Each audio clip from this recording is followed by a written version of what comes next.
Abriendo el juego. Bien, de regreso con ustedes. Sé que están ansiosos por hablar y les dije que hay material solamente del draft para hablar hasta el mediodía. Ustedes van a tener su chance en breve. Pues queremos hacerlo así, bien calmado, para que con cabeza fría evaluemos qué hizo cada equipo y lógicamente ustedes con su pensamiento y su criterio pues nos llamen y den sus opiniones. La tercera ronda controversial y llamativa porque en el primer pick Licey regresa a sus filas a Joan Rojas. Esto sí debe ser la primera vez que pasa que un equipo en el draft de reingreso o en el draft de nativos, como se llamaba antes, traiga un pelotero que cambió el mismo año. Eso sí yo no creo que se haya, por lo menos no tengo ningún registro en mi cabeza de que haya pasado en otra ocasión.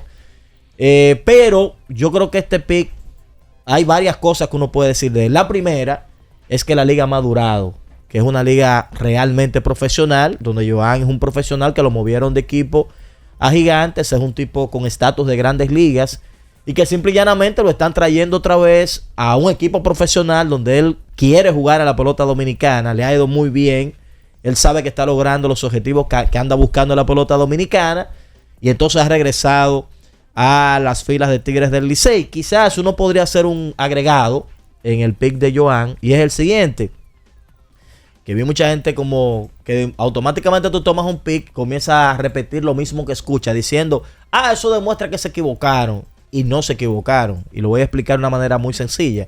¿Por quién cambia el Licey a Joan Rojas? Joan Rojas lo cambian por Liober Peguero. Y Liober Peguero le hizo el trabajo la primera mitad al Licey. Le hizo un gran papel, le resolvió muchos problemas. Y bailó jugándole. cuando llegaba a segunda. Exacto, y el bailecito cuando llegaba a segunda. Produjo Liober Peguero con el Licey y Joan le hizo un trabajazo a los Gigantes, produjo con los Gigantes mientras jugó con los Gigantes, o sea que si usted evalúa esa negociación, podemos decir que fue una negociación ganar-ganar. Cada equipo le sacó provecho a la negociación. Donde sí el Licey no sacó beneficio, bueno, la negociación de Maneuro y Sierra por Pache. El Licey entendía que Pache iba a ser ese hombre que le iba a dar la estabilidad defensiva que ellos buscaban en el jardín central.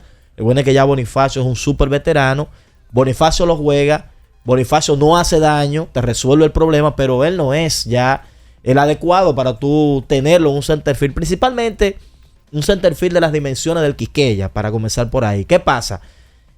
La negociación de Pache no puede jugar lo que quizás el Licey proyectaba, y yo creo que el Licey sí reconoce que ese negocio no quedó bien y dice, bueno, yo necesito un tipo que me resuelva el problema del jardín central, aparte de, que yo decía incluso en el programa, que por suerte, en mi caso, con los Gigantes no voy a estar en el round robin porque yo no quisiera estar del otro lado viendo esa pesadilla de esa combinación que va a tener al Licey juntando a Joan Rojas con Emilio Bonifacio. Sí. Eso debe ser bien difícil manejarlo. O sea, combinar a Rojas con Bonifacio, aparte de lo que él te da defensivamente, creo que le cambia un mundo la cara a la alineación del Licey. Para mí no hubo sorpresa con que regresara Rojas, porque es que él no salió de allá sin ningún tipo de problema, sencillamente. Para la gente sí, la gente entiende que cuando hay un cambio, no, siempre hay un rumor. Por ejemplo, tú sabes que si yo no veía a Smith Rogers regresando al Licey, porque sí hubo algo de ruido, a Francisco Peña regresando a las Águilas, vi el draft, porque también hubo algo de ruido, pero en el caso de Joan Rojas, yo creo que no hubo ningún tipo de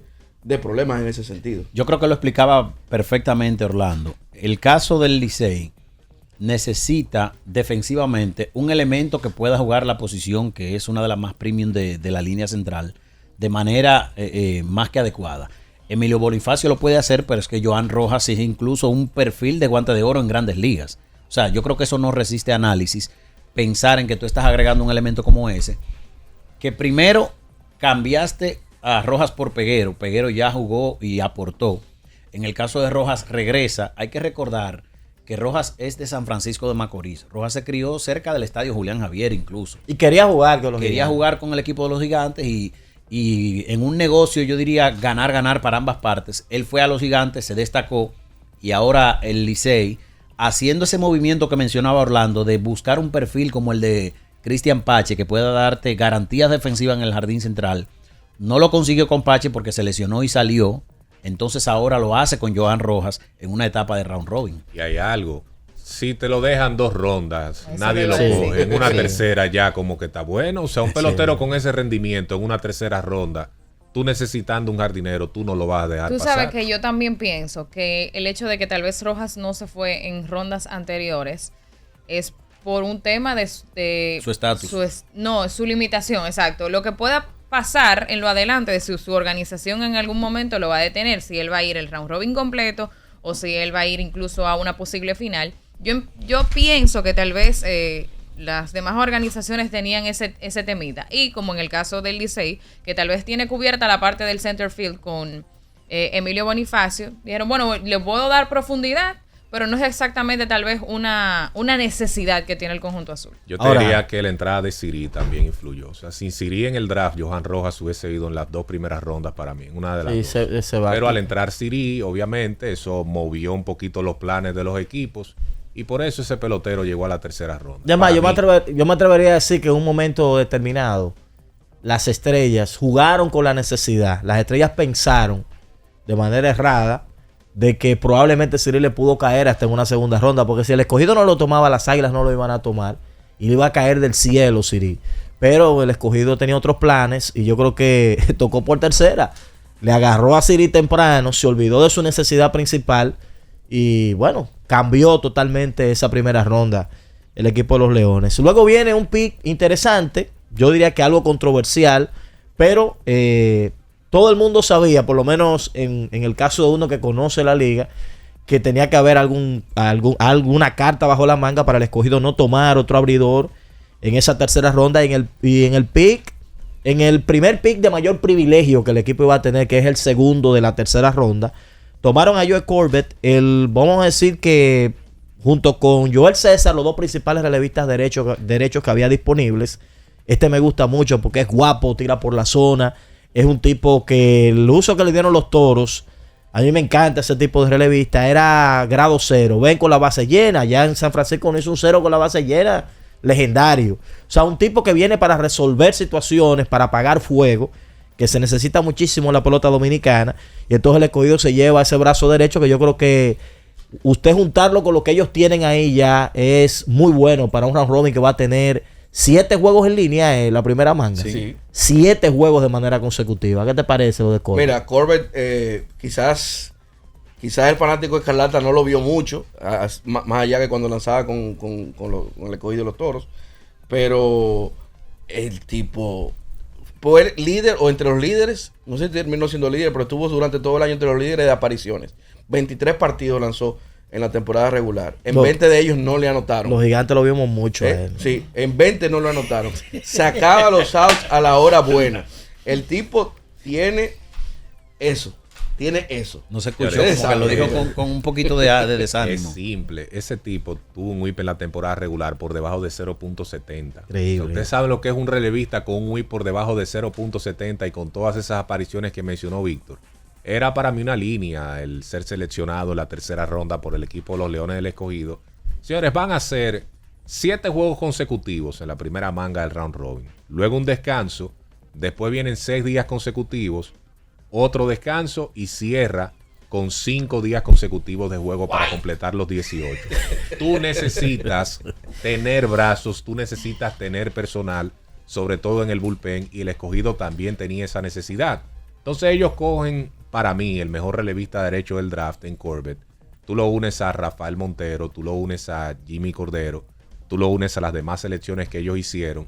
Y el bullpen de los Leones también luce muchísimo más fortalecido de lo que estuvo en la ronda regular. Ese tipo puede marcar la diferencia en ese bullpen. Y repito, con todos estos días que hay que trabajar de manera consecutiva, tú necesitas esa clase de brazos para ir alternando, porque es que tú no lo puedes tirar todo en un día, porque al otro día tú vas a tener problemas. Tú necesitas abundancia para poder sobrevivir en esta etapa. Esa es la que yo creo que es la clave por la que el Licey tomó tanta profundidad en el infield, porque es que viendo lo que tiene el Licey en la rotación, como se mostró su picheo de relevo, que ambos fueron el mejor de la temporada en términos de rendimiento, eso es lo que hace al Licey darle profundidad al cuadro interior. Hay que recordar que el año pasado fue criticada la selección de Cristian Adames, y en un momento Sergio Alcántara pierde un paso en cuanto al tiro a las bases, porque en una jugada de rutina, en una jugada desplazándose a su derecha, se da un golpe en el hombro y no podía llegar la pelota a la primera base. Entonces, como Melvin hablaba del calendario, tener 7 partidos consecutivos, luego 6 y luego 5, yo creo que eso es lo que hace tener más profundidad en posiciones donde puedes alternar a varios jugadores. Mira, yo sé que a la gente le llamó la atención que en ese puesto no se eligió a Paolo Espino, pero Espino no viene de una buena temporada regular. Que terminó tirando al final, es verdad, que tiene un historial, es verdad, pero él no viene de una buena temporada regular. Él no viene de tener salud y en ese sentido él no deja de ser un interrogante. Y el otro abridor que estaba disponible era Teddy Stankiewicz, que lo escogieron más tarde. En esa misma ronda, en ese mismo exacto. orden. Ese abridor no lo hizo bien en la temporada regular. Tuvo una primera salida que fue positiva, las otras dos tuvo problemas. Es un pitcher de invierno, es un pitcher de este tipo de béisbol. Sin embargo, no lo hizo bien en la temporada regular. Así que el escogido, por eso, por lo que le expliqué más estos aspectos, elige un Joe Corbett con el cual ellos se sienten más seguros y que cubren una necesidad también clarísima que tiene el equipo, porque no solamente es el abridor el problema. A mí no me sorprendió que las Estrellas se fueran con Espino, porque después que él regresó en diciembre, él estuvo lastimado de una pierna. Por eso fue que se perdió prácticamente el mes de noviembre completo. Y eso definitivamente le afectó a su bajo rendimiento al principio de la temporada. Después que él regresó, y lo hablábamos aquí, él había perdido algunas millas. Él las recuperó. Él estaba lanzando constantemente 89-90. El año pasado él tiraba 90-91. O sea, estamos hablando de una milla de diferencia que ya no es tanto. Como cuando él empezó la temporada, estaba tirando 86-87. O sea, es una diferencia bien marcada, sobre todo por su mezcla con los rompientes. Pero Espino, cuando redebutó, que fue en San Francisco, él permitió en su primer episodio un par de cuadrangulares solitarios. Pero después de ahí, terminó ponchando 7 en 3 innings. Y casualmente, yo estaba viendo esa porción de Espino cuando lanzó en relevo contra las Estrellas un domingo allá en La Romana. Yo estuve conversando en ese momento con José Mejía, que estábamos viendo el juego juntos ahí un momentito. Y él estaba prácticamente escauteándolo. Y tiró 4 entradas en blanco y lució como el Espino que vimos en las temporadas anteriores. Y no me sorprende. Yo creo que Espino va a estar bien. Por lo que vi en esas 2 presentaciones, yo no tengo ninguna duda. Ciertamente, Melvin tiene razón de que hay una interrogante.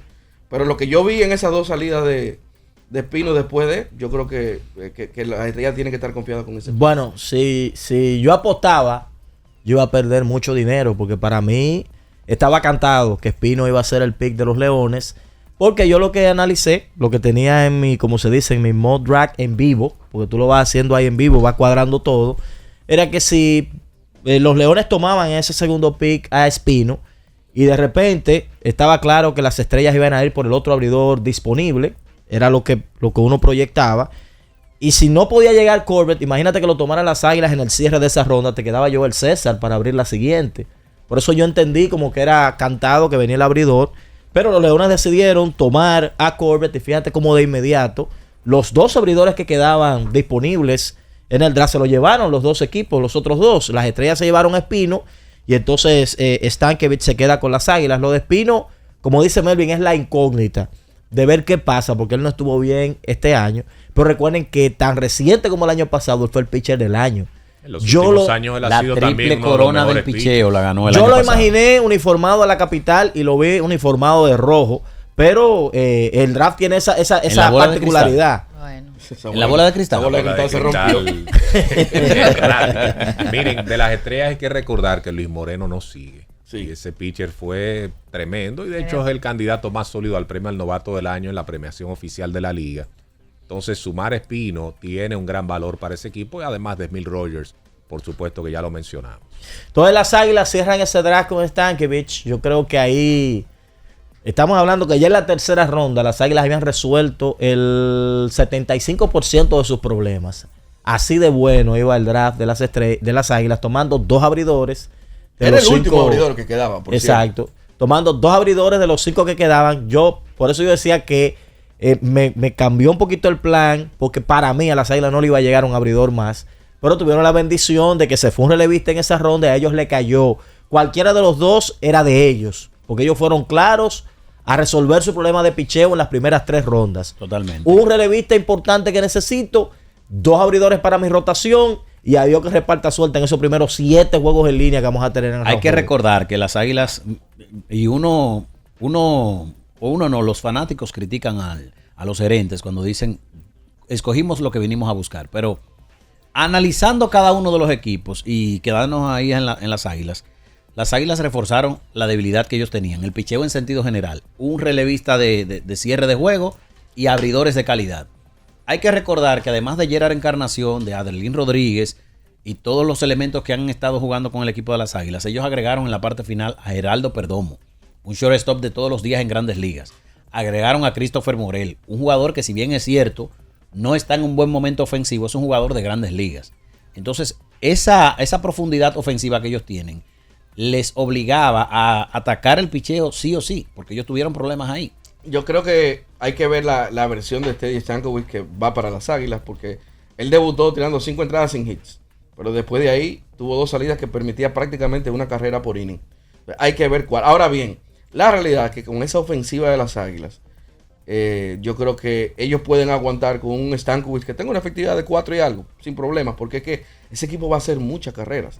Lo que ellos necesitan de Stankovic es que le dé por lo menos 5 innings. Hay que recordar que lo que estamos analizando aquí... Por lo menos 4. Por lo menos 4. Oye, pero sí que por lo menos 5. Tienes razón, 5 es mucho. Y hay que pero ver, que le dé 4. y hay que ver, porque acuérdate también que a él tú le tienes que sumar la defensa de ese equipo de las Águilas, que fue la mejor de la liga.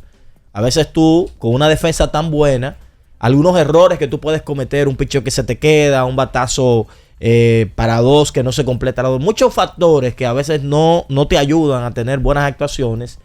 Ese es un lanzador que, si esa defensa le ayuda, como uno lo vio durante la temporada, es probable que su rendimiento mejore. Hay que recordar, primero estamos analizando lo que se ve en el papel. Ese es otro detalle. El resultado puede ser totalmente distinto a lo que estamos hablando aquí. Y 2, los equipos se reforzaron no solamente en función de lo que usted ve que ellos necesitan, sino de lo que los departamentos de operaciones saben que no van a tener de cara a esta próxima manga de juego. Es simple, eso que dice Alex. Y voy a poner el ejemplo de Leones del Escogido. Hay 5 refuerzos que van a salir.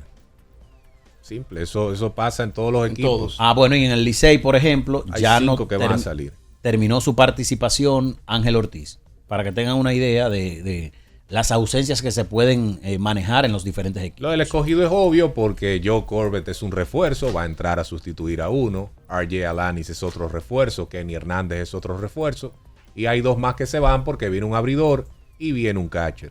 Entonces 5 tipos se van, 5 tipos vienen y cada uno de los equipos tiene esa situación con nativos importados. Bueno, ahí entonces eso responde el por qué en la cuarta ronda ellos se van por Kenny Vargas y no por Montilla o Guduán. Kenny Hernández. Es Kenny Hernández. Oye, Kenny Vargas el bateador. ¿Tú sabes qué pasa con Kenny Hernández? Que Kenny tiene la particularidad que no la tienen los otros zurdos disponibles, a mi entender, que te puede cubrir múltiples entradas. Montilla sí. Montilla también lo Montilla puede hacer. Después, Bueno, de hecho, Montilla abrió juego por las Águilas.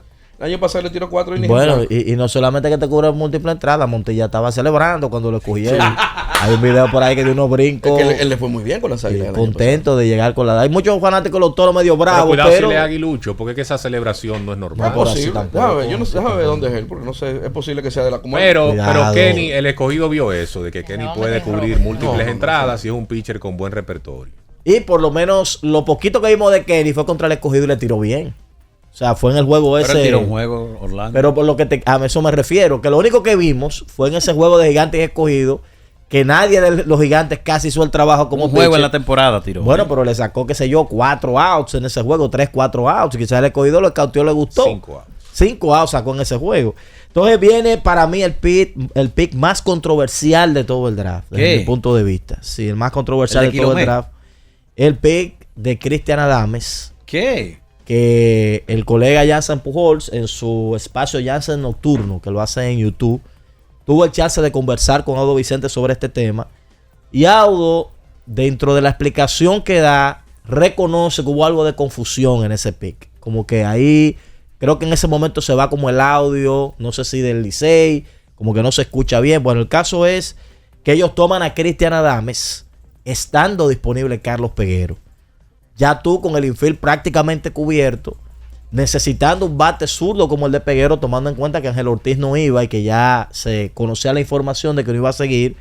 Bueno, pues Licey decide tomar a Adames, que había estado el año pasado con ellos, que fue parte del equipo campeón, que conoce la dinámica del clubhouse y todo eso, pero le sirven en bandeja de plata al bateador más poderoso zurdo que tiene la liga, a las Águilas Cibaeñas, que lo van a juntar con el más poderoso derecho que tiene la liga, por lo menos esta temporada, que fue Adelín Rodríguez. O sea que a las Águilas le cayó del cielo ese bate zurdo poderoso como tercer pick en una cuarta ronda.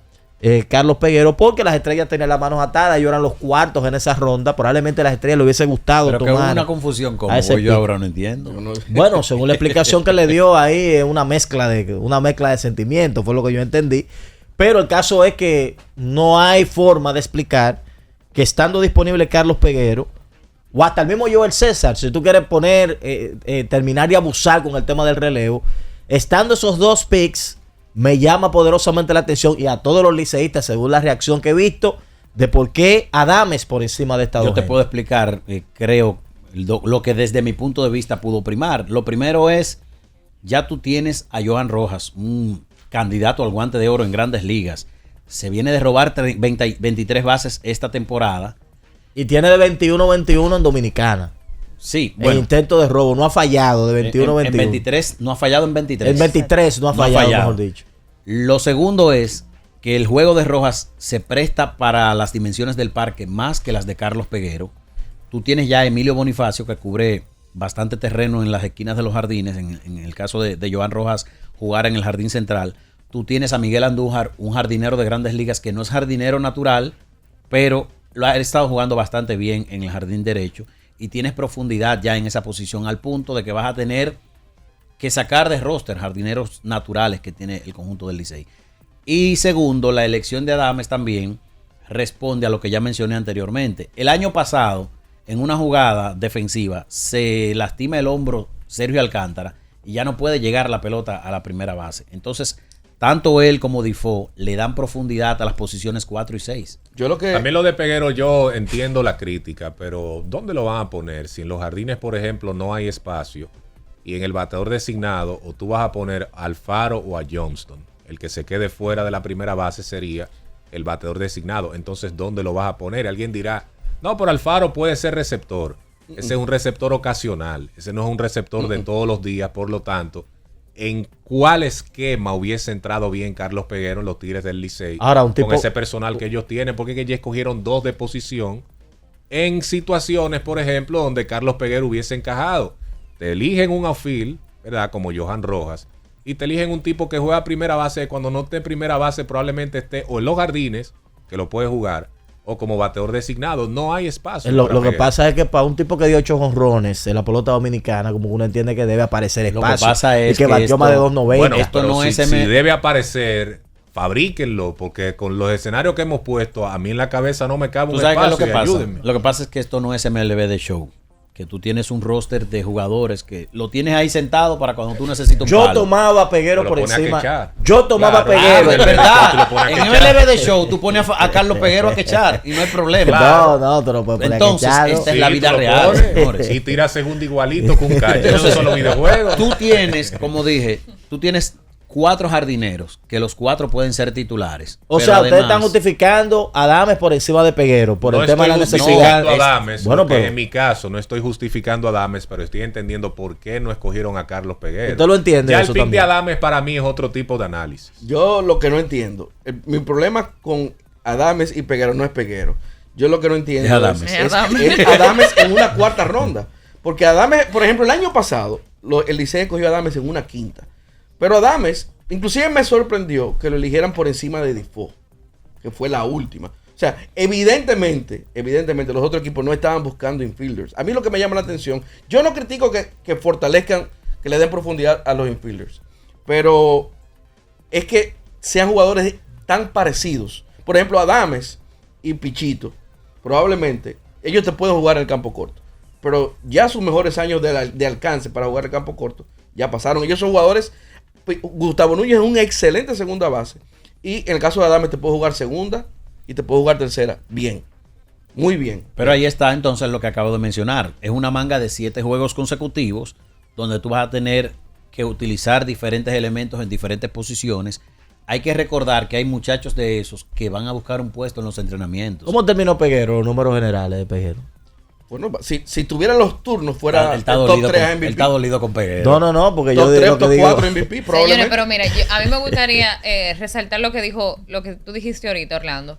Si al Licey que ganó, le funcionó el hecho de incluir a un Gustavo Núñez o a un Cristian Adames, ¿por qué si eso le dio resultado en el pasado ellos van a cambiar eso si ambos estaban disponibles también? Bueno, esa puede ser la explicación más lógica. Yo me voy por la fórmula conocida. Yo tuve a Adames y a Gustavo en un roster que fue campeón, pues quiero regresarlo. Es lo único en sentido lógico que puede hacerte pensar que tú escojas a otro infielder después de tú tener ya varios infielder en el equipo natural y que has tomado unos cuantos en el draft y dejar primero a Peguero, porque pongo a Peguero como número 1 porque hay un dato de Peguero importante que es bueno señalar. Carlos Peguero es el tipo de poder, pero que te mete la línea. Carlos Peguero no necesariamente siempre está buscando la pared, es un tipo que en el Quisqueya, en el gap, te puede meter tus líneas en el Quisqueya también. Yo creo que él no tiene factor parque con el poder que él tiene. Bueno, el caso es también lo que mencionaba Melvin. Ya y el fue Licey, campeón con el Escogido cuando lo tomaron como refuerzo. La última vez que fue refuerzo fue campeón con el Escogido. ya el Licey tiene un bateador zurdo de fuerza en Troy Johnston y un bateador derecho de fuerza Johnston en es un Jorge tipo de los Alfaro. canales, ¿no? Más que de fuerza. Bueno. Ahora te traes la carrera. Bueno, pero es un remolcador Te la de trae, carreras sí. nato, que es lo que tú necesitas, un bate zurdo en medio de la alineación. Vamos al cambio y retornamos con mucho más de Abriendo el Juego. Estás escuchando Abriendo el Juego.